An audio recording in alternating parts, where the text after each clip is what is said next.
Minsan, nakakalimutan natin kung gaano tayo ka-blessed, na mas napapansin pa natin yung mga bagay na wala tayo, kung ano pa yung kulang at kung bakit hindi pa nangyayari yung mga plano natin sa buhay.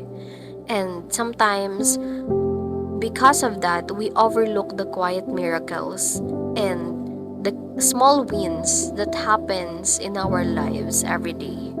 Yung mga answered prayers, yung problema na na-survive natin, yung mga taong nakapaligid sa atin na sumusuporta, and even yung mga opportunities na we once prayed for, nakakalimutan natin. Kasi nagmamadali tayong tanggapin yung next blessings that we forgot to appreciate the current blessings na meron tayo ngayon. And alam mo ba na comparison is one of the fastest ways to be ungrateful. Kasi habang tingin tayo ng tingin sa buhay ng ibang tao, nakakalimutan natin na kung gaano rin tayo ka-blessed at kung ano yung mga binibigay sa atin ng Panginoon.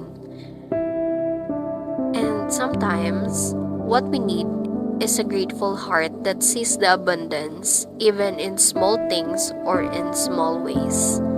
So, before asking God for more, maybe this is your sign to take a moment to appreciate what He already gave you. Because some of the things you ignore today, answered prayers ito ng kahapon.